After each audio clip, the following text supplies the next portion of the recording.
Selamat siang semuanya. Kami dari kelompok D, mata kuliah pengendalian penyakit yang ditularkan akibat binatang. Di sini kami akan mempresentasikan atau memperlihatkan cara mencari jurnal di website Scopus dan mereview beberapa jurnal dengan tema yang kami bawa, yaitu prevention dari penyakit yang diakibatkan antraks. Nah, sebelumnya izinkan saya perkenalkan kelompok anggota dari kelompok kami. Ada Tania, NIM belakang 033, Diaul, NIM belakang 076, Jasmine, NIM belakang 139, Widowati, NIM belakang 144, Laila, NIM belakang 153, Fajar, NIM belakang 165, saya sendiri, Arjun, NIM belakang 214, dan ada Abdullah Gani dengan NIM belakang 218. Pertama-tama, saya akan memperlihatkan atau menjelaskan bagaimana cara mencari jurnal di website Scopus. Yang pertama-tama yaitu di Google maupun di website lain, mungkin bisa diketik website Scopusnya dan masuk ke website Scopus. Selanjutnya, jika belum ada akun, akan dianjurkan untuk membuat akunnya terlebih dahulu dan lanjut ke fitur search, ke bagian yang search within. Itu kami menaruh beberapa keyword. Nah, keyword yang kami pakai yaitu ada anthrax sama prevention gitu. Nah, selanjutnya kita akan memilah atau mengfilter beberapa dokumen dengan cara melihat yang di bagian paling kiri, Revin Result gitu. Bisa diedit dari year atau tahunnya, itu dari 2020 sampai 2023. Nah, selanjutnya pencet aja yang bagian ada angkanya, yaitu mencari dokumennya, lalu bisa dilihat beberapa judul dari dokumennya. Nah, setelah keluar beberapa judul dari dokumen, lanjut ke View at Publisher, atau bisa selanjutnya di-download dokumennya. Baik, setelah ke-download beberapa jurnal yang kami inginkan, selanjutnya kami akan mereview jurnal tersebut. Nah, jurnal yang kami bawa ada 5 jurnal.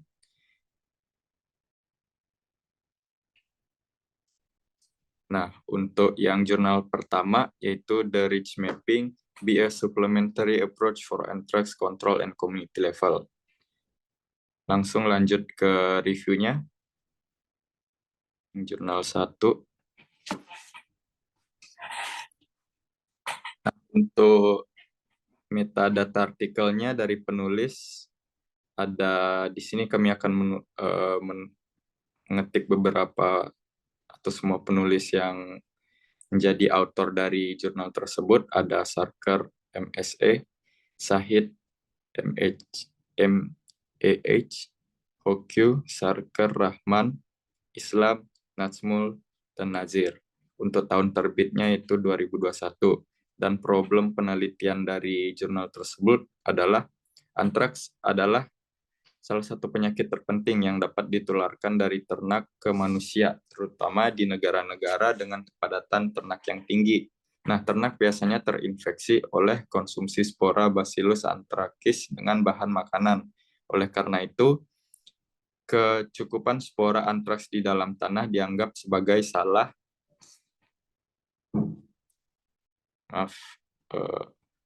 bisa diturunin sedikit ya, merupakan dianggap sebagai salah satu penyebab penyakit dari antraks pada hewan sapi. Nah, lanjut ke pertanyaan penelitian. Pertanyaan yang kami bawanya itu adalah apakah dengan menguji tanah yang terdapat kecakupan spora antraks dapat mengambil tindakan pencegahan antraks yang efektif. Lanjut ke hipotesis penelitian. Jika dapat mengidentifikasi area tanah dan padang rumputnya yang terkontaminasi spora dan membatasi area tersebut untuk pengembalan ternak ternak, maka akan mengurangi kemungkinan hewan mengambil spora antraks. Lanjut ke cakupan penelitian. Penelitian ini dilakukan di Desa Jamtil di Kamkarnda, Upzila di distrik Sirajganj, Barat Laut, Bangladesh, yang terletak antara 24 derajat 18 dan 24 derajat 27 lintang utara dan antara 8935 dan 8942 berat timur. Nah, lanjut untuk bagian dari metodologinya, dari desain penelitian mengambil sampel tanah. Yang selanjutnya akan deteksi Sporobacillus anthracus pada sampel tanah, ekstraksi DNA tanah, dan amplifikasi PCR dan pemetaan. Nah, untuk sampelnya sendiri memiliki untuk karakteristik sampelnya, sebanyak 50 sampel tanah beserta koordinat GPS dikumpulkan dalam kantong plastik lapis ganda yang membentuk beberapa lokasi dari area model dan lahan pengembalan tetangganya. Sekitar 5 gram tanah permukaan dari kedalaman maksimum 1 kaki diambil. Untuk variabel yang diteliti dan pengukuran dilakukan dengan cara protokol ekstraksi DNA berbasis kit dan metode deteksi kualitatif berbasis PCR yang menggunakan PCR tagman, primer, dan probe spesifik. Nah, variabel yang digunakan untuk deteksi kualitatif adalah premier spesifik dari 2 plasmid, PXO1 gen PAC, PXO2 gen CAP, dan locus S layer atau gen SEP. Selanjutnya, dari teknis analisis datanya digunakan protokol ekstraksi DNA berbasis kit dan metode proteksi kualitatif berbasis PCR, di mana hasil metode pendeteksian kualitatif Sporobacillus anthracus di padang rumput disisipkan sesuai koordinat GPS mereka dan dibuat peta menggunakan aplikasi Maps dari Microsoft Corporation 2020, kemudian editor grafis Adobe Illustration, dan program desain dari Adobe Ink digunakan untuk menyiapkan peta untuk digunakan masyarakat. Selanjutnya akan dijelaskan oleh teman saya dari temuan penelitiannya.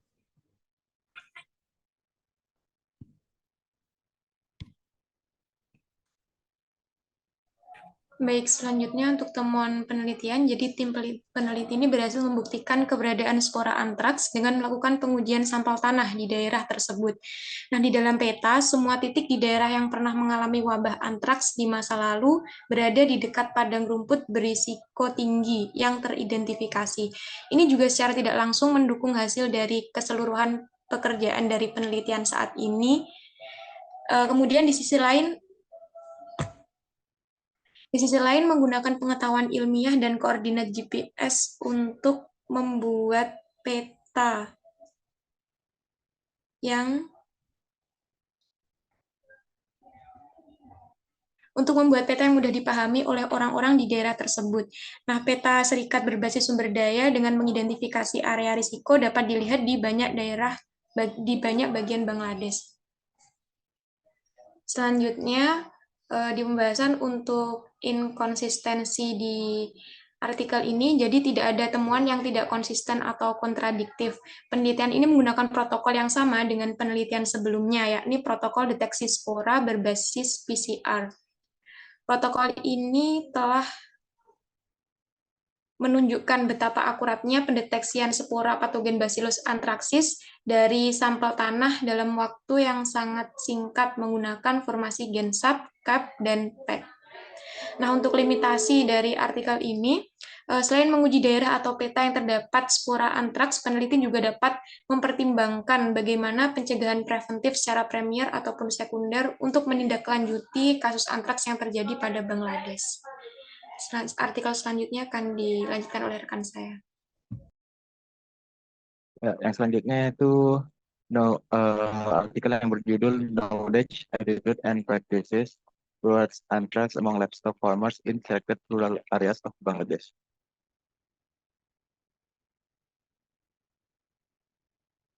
Ya, artikel ini disusun oleh Alap Kumar Duta, Hiranmoy Biswas, Jahiruddin Ahmed, MD Syakif Ul Azam, Bepari Muhammad Jafar Ahmed, serta Anita Ranidei. Ya baik, saya izin melanjutkan.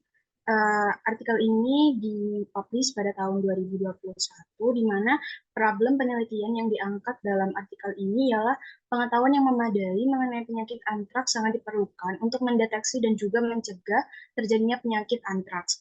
Kurangnya kesadaran yang dimiliki oleh masyarakat ini untuk melakukan hygiene dan juga sanitasi saat kontak dengan hewan ternaknya, serta tidak melakukannya vaksin untuk mencegah terjadinya penyakit antraks ini memperbesar resiko masyarakat terjangkit oleh penyakit antraks tersebut. Nah, Bangladesh ini menjadi salah satu daerah yang terus mengalami wabah penyakit antraks dalam beberapa periode waktu terakhir. Nah, untuk mengetahui alasan terjadinya wabah ini, Bangladesh peneliti tertarik untuk melakukan sebuah penelitian di beberapa daerah di Bangladesh untuk mengetahui bagaimana hubungan pengetahuan dan juga sikap masyarakat terhadap penyakit antraks ini. Nah, pertanyaan pada penelitian ini yang saya highlight adalah apakah pengetahuan dan sikap yang dimiliki oleh masyarakat memiliki pengaruh yang signifikan terhadap terjadinya penyakit antraks di masyarakat. Hipotesis penelitian dalam artikel ini adalah diasumsikan bahwa pengetahuan dan sikap yang memadai mengenai penyakit antraks dapat memperkecil risiko terjadinya antraks. Cakupan penelitian ini dilakukan di beberapa distrik di Meherpur dan juga Sirajganj selama 6 bulan, yakni dari bulan September pada tahun 2019 hingga pada bulan Februari 2020. Boleh digeser. Desain penelitian dalam artikel ini ialah sebelum melakukan penelitian, peneliti membuat suatu persetujuan etis yang diperoleh dari otoritas terkait sebagai bentuk jaminan bahwa data yang diberikan oleh responden ini akan terjamin kerahasiaannya. Nah, penelitian ini merupakan studi deskriptif cross-seksional dengan menggunakan pervasive sampling untuk mengidentifikasi responden yang sesuai dengan penelitian. Nah, peneliti ini juga menjelaskan tujuan dari diadakannya penelitian kepada responden. Nah, setelah responden menyetujui untuk ikut serta dalam penelitian ini, tindakan selanjutnya yang dilakukan oleh peneliti adalah melakukan wawancara secara tatap muka, di mana hasil dari jawaban responden ini dituangkan ke dalam kuesioner. Nah, selama sesi wawancara, responden ini akan diberikan penjelasan yang secara mendetail terkait pertanyaan yang diajukan oleh peneliti. Nah, di dalam kuesioner ini terdapat 6 pertanyaan tertutup dan 12 pertanyaan terbuka. Lalu kuesioner ini terdiri dari 3 segmen, di mana pada segmen pertama ini membahas mengenai informasi sosiodemografi dari responden. Lalu yang kedua adalah pertanyaan yang berkaitan dengan pengetahuan dan juga persepsi antraks masyarakat. Dan yang terakhir adalah pertanyaan yang berkaitan dengan sikap dan juga persepsi masyarakat mengenai antraks. Nah, selanjutnya karakteristik sampel yang terdapat dalam penelitian ini. Dalam penelitian ini terdapat sejumlah 424 peserta yang diikutsertakan di dalam penelitian. Nah, di mana mayoritas peserta ini merupakan perempuan, dan sekitar setengah dari peserta ini tidak memiliki pendidikan formal. Lalu untuk variabel yang diteliti, dalam penelitian ini terdapat variabel independen yang diukur, di mana variabel tersebut bertujuan untuk mengukur pengetahuan dan juga persepsi antraks masyarakat, serta sikap dan aktivitas pengendalian antraks yang dilakukan oleh masyarakat. Nah, setelah informasi dikumpulkan, maka peneliti akan memasukkan data-datanya ke dalam Excel, lalu diekspor ke dalam SPSS untuk dianalisis secara deskriptif. Data yang dikumpulkan melalui wawancara ini dianalisis dengan menggunakan prosedur analisis tematik. Nah, data tersebut digunakan untuk melengkapi dan menguraikan temuan kuantitatif dan mengklarifikasi aspek yang relevan dari praktik dan juga perilaku terkait antraks. Nah, hasil penelitian mengungkapkan bahwa sebagian besar masyarakat di Bangladesh ini mengetahui tentang antraks dan gejalanya pada hewan dan manusia. Namun, sekitar setengah dari peserta ini tidak mengetahui bagaimana cara penularan antraks tersebut. Nah, status vaksinasi di Bangladesh ini juga berada di bawah 50%. Kecuali di Kamar Khan yang menunjukkan bahwa sebanyak 52,04% hewan ternaknya itu telah divaksinasi. Dan juga sebagian besar peternak ini tidak menunjukkan minat untuk memvaksinasi hewannya.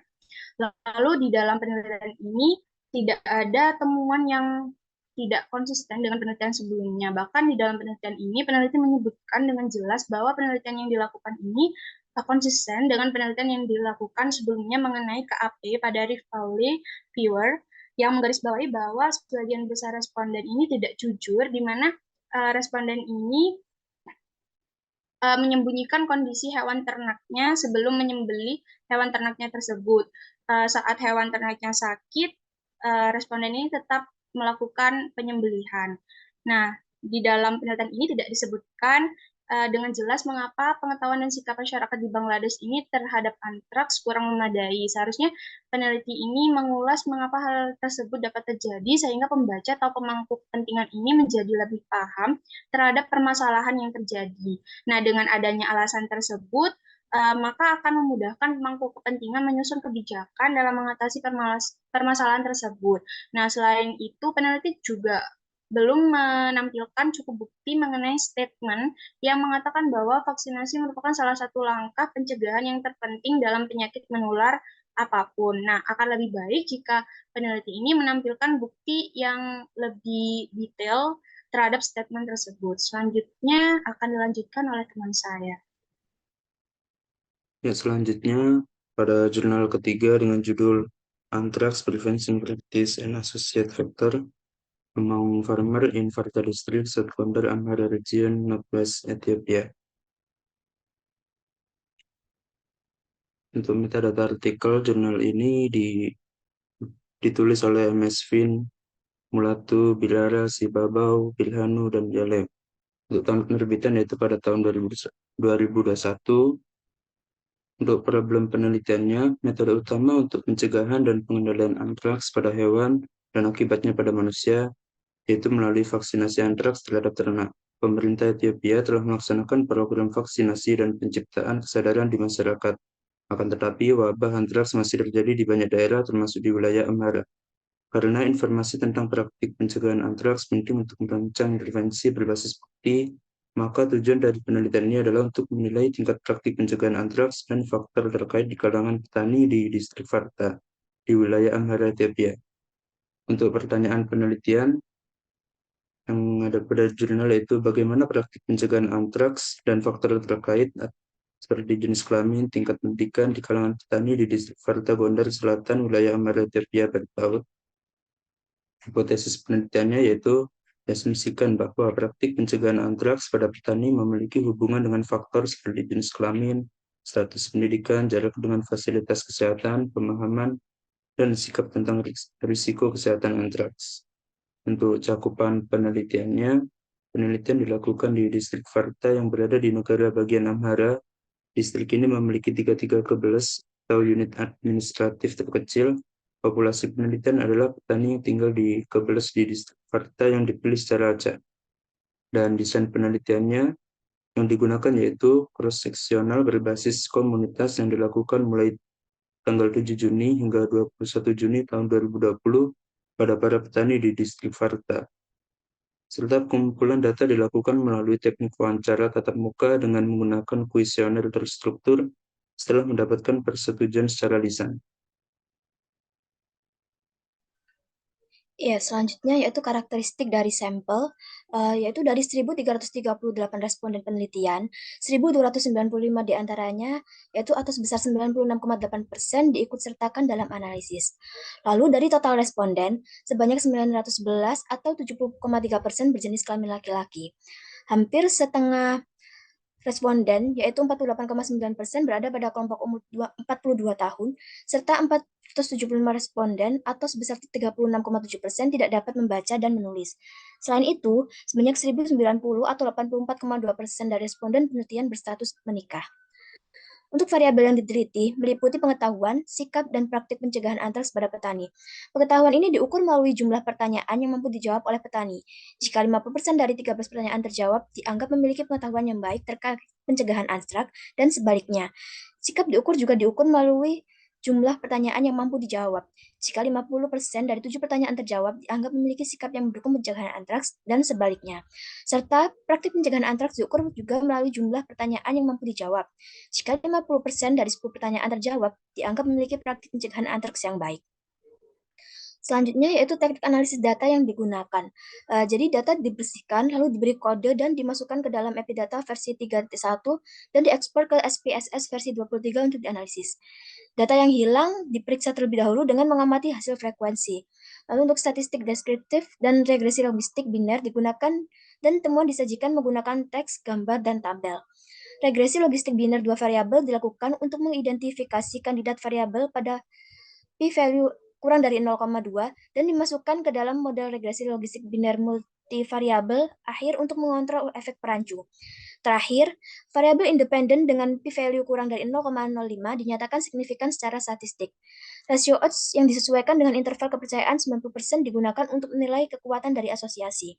Digunakan juga uji Hochschild-Lemshow dan hasilnya p-value lebih besar dari 0,05 sehingga model yang digunakan dianggap cocok. Temuan penelitian yaitu praktik pencegahan antraks masih rendah, jenis kelamin, status pendidikan, waktu yang dihabiskan untuk tiba di klinik hewan, pemahaman tentang risiko kesehatan antraks, dan sikap merupakan faktor yang berpengaruh sangat signifikan secara statistik untuk menerapkan praktik pencegahan antraks. Lalu tidak ada temuan yang tidak konsisten dengan penelitian sebelumnya yang dilakukan di Kota Zuria, zona kering tengah Myanmar terkait adanya hubungan antara status pendidikan, pemahaman, dan sikap dengan praktik pencegahan antraks. Kecuali pada jenis kelamin yang disebutkan bahwa pada distrik Varta wanita menerapkan praktik pencegahan antraks lebih tinggi dibandingkan dengan pria, sedangkan pada distrik Kota Zuria menyebutkan bahwa pria menerapkan praktik pencegahan antraks lebih tinggi dibandingkan dengan wanita. Hal tersebut dapat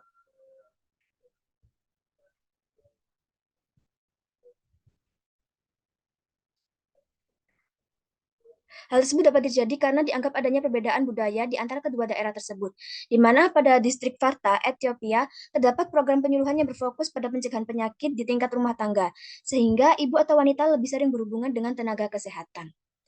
Lalu untuk keterbatasan dalam penelitian ini adalah terdapat beberapa pertanyaan yang menjadi variabel dalam kuesioner tersebut yang memiliki jumlah jawaban atau respon tidak sesuai dengan jumlah responden yang ada. Jurnal selanjutnya akan dijelaskan oleh teman saya. Baik, untuk jurnal keempat di sini, ya bisa di next, jurnal keempat. Ya, untuk jurnal keempat di sini berjudul dengan The Landscape of Anthrax Prevention and Control, Stakeholder Preventive Perspective in Odisha, India. Di sini untuk metadata artikelnya penulisnya yaitu ada Sahu, Negi, Barla, Badaik, dan juga kawan-kawannya. Di sini tahun terbitnya yaitu 2020.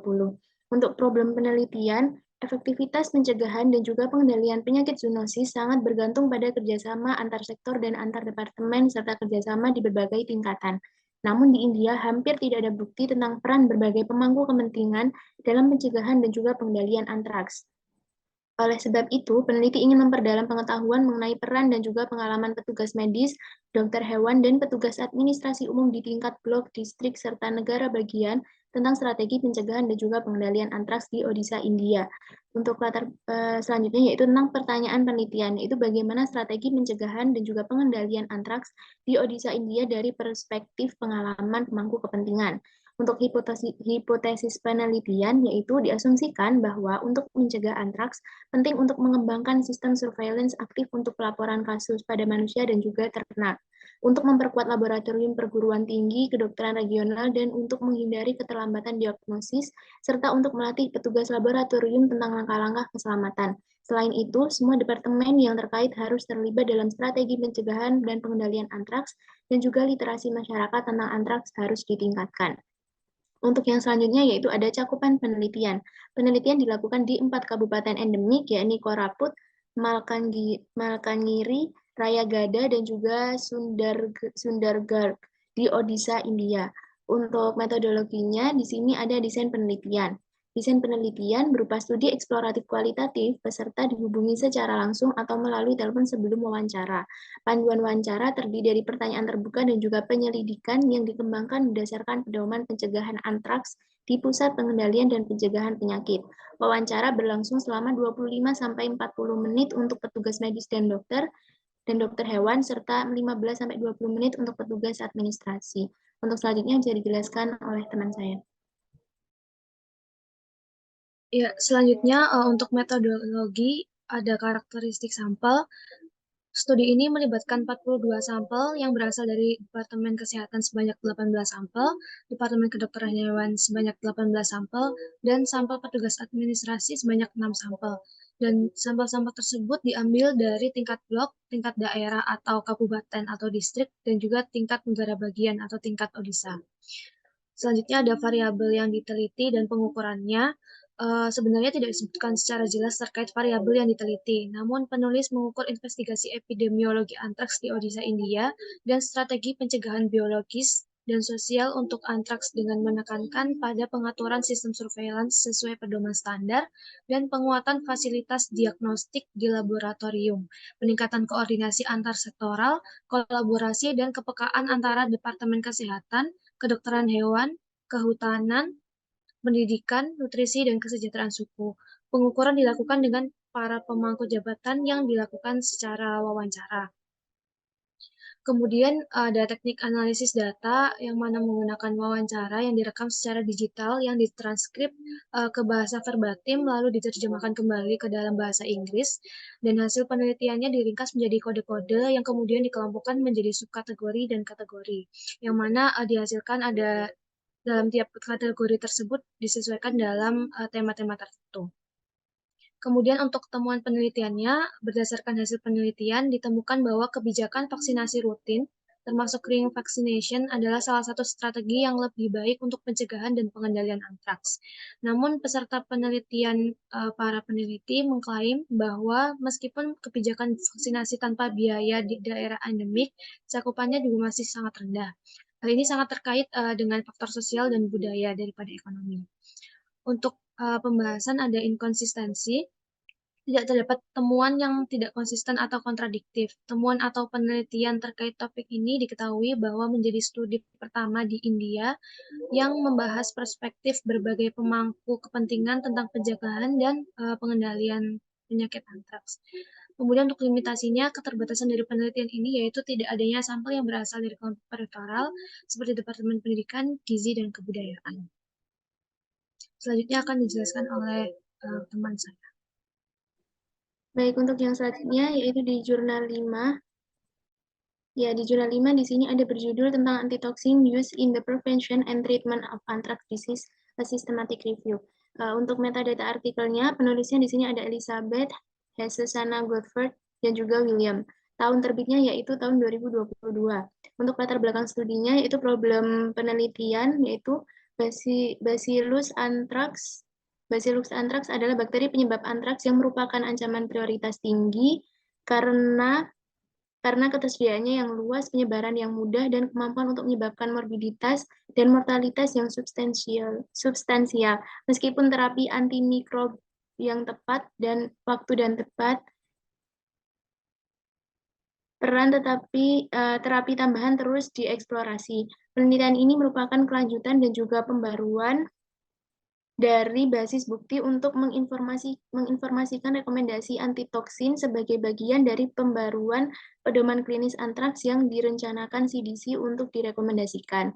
Untuk selanjutnya di sini ada pertanyaan penelitian yaitu apakah pengobatan antitoksin tambahan dapat meningkatkan kelangsungan hidup dari infeksi antraks sistemik. Untuk hipotesisnya, dapat diasumsikan bahwa antitoksin yang digunakan untuk pengobatan tidak mengklarifikasi indikator klinis spesifik yang akan menunjukkan kapan terapi antitoksin akan paling bermanfaat. Untuk cakupan penelitiannya di sini yaitu dicari dari 11 basis data untuk artikel yang dilaporkan penggunaan antitoksin antraks dalam pengobatan atau pencegahan penyakit antraks sistemik yang diterbitkan hingga Juli 2009. Selain itu, peneliti juga mengidentifikasi sumber data lain melalui pencarian referensi dan juga komunikasi dengan para ahli. Untuk metodologinya, di sini desain penelitian yaitu tinjauan mengikuti metode yang diuraikan dalam Preferred Reporting Items of Systemic Review and Meta-Analysis. Peneliti mengembangkan strategi pencarian bersama dengan pustakawan tinjauan sistemik ahli. Peneliti mencari 11 database dari 2015 hingga Juli 2019. Medline, MBIS, Global Health, Commonwealth, Agricultural, dan juga kawan-kawannya. Peneliti melakukan pencarian tambahan khusus untuk menggunakan antitoksin sebagai PEP dalam database yang sama dari tanggal awal hingga 2014 yang diterbitkan sebelumnya yang tidak termasuk dalam ulasan 2015 dan juga memperluas pencarian laporan kasus antraks sistemik pada manusia sebelum 2015 karena tinjauan sebelumnya hanya berfokus pada antraks inhalasi dan bukan manifestasi sistemik lainnya. Untuk selanjutnya bisa dilanjutkan oleh teman saya. Selanjutnya terdapat karakteristik sampel. Dalam penelitian ini tidak ada sampel yang digunakan karena penelitian ini merupakan systematic review. Lalu variabel yang diteliti dan pengukurannya, variabel yang diteliti berdasarkan perbandingan dari database yang digunakan oleh peneliti. Lalu untuk teknik analisis data, diketahui bahwa peneliti menggunakan perangkat lunak tinjauan sistematis confidence untuk meninjau dan mengkategorikan studi dan mengekstrak data. Nah, data yang diekstraksi ini untuk studi hewan meliputi desain studi, paparan titik waktu pengobatan atau pemicu klinis, jenis pengobatan, dan kelangsungan hidup. Nah, untuk laporan kasus antraks pada manusia, data yang diekstraksi termasuk usia, jenis kelamin,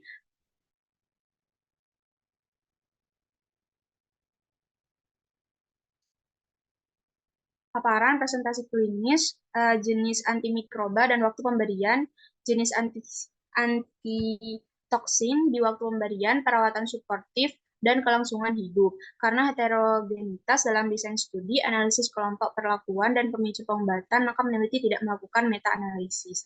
Nah, lalu untuk temuan penelitian, peneliti melakukan abstraksi data dari 12 publikasi dan 2 laporan kasus. Nah, dari abstraksi data tersebut ditemukan bahwa semua 3 antitoksi antraks yang disetujui FDA menunjukkan peningkatan yang signifikan dalam kelangsungan hidup sebagai monoterapi dibandingkan plasebo pada kelinci dan primata yang bukan manusia. Nah, di dalam penelitian tidak ditemukan peningkatan yang signifikan dalam bertahan hidup dengan kombinasi antitoksin dan terapi antimikroba dibandingkan monoterapi antimikroba. Laporan kasus dan rangkaian kasus menggambarkan bahwa 25 pasien dengan penyakit antraks sistemik yang diobati dengan antitoksin, terdapat 17 pasien yang selamat. Penelitian pada hewan yang menggunakan monoterapi antitoksin sebagai profilaksis pasca pajanan atau PEP menunjukkan peningkatan yang signifikan dalam kelangsungan hidup dibandingkan dengan plasebo dengan peningkatan terbesar datang dengan pemberian awal. Untuk inkonsistensi, tidak ada bukti untuk membantu siapa yang harus dan tidak boleh menerima tambahan antitoksin untuk terapi antimikroba dalam acara antraks skala besar. Penelitian lebih lanjut diperlukan untuk menentukan indikator klinis yang dapat memprediksi respon yang lebih baik terhadap terapi antitoksin, serta ambang klinis atau berbasis waktu yang memprediksi kapan terapi antitoksin ini tidak akan memberikan manfaat tambahan. Nah, lalu untuk limitasi kriteria inklusi pada penelitian ini, yakni pada penggunaan antitoksin yang disetujui FDA pada dosis yang disetujui atau lebih tinggi dengan waktu pemberian dan atau pemicu klinis yang ditentukan dan kelangsungan hidup yang dilaporkan. Nah, peneliti membatasi studi hewan untuk primata bukan manusia dan kelinci karena model ini diterima untuk lisensi penanggulangan antraks di bawah FDA Animal Rule. Penelitian ini mengecualikan studi hewan tentang penggunaan antitoksin untuk profilaksis prapajanan, yaitu diberikan sebelum pajanan spora. Demikian presentasi dari kelompok kami, kurang lebihnya mohon maaf. Wassalamualaikum warahmatullahi wabarakatuh.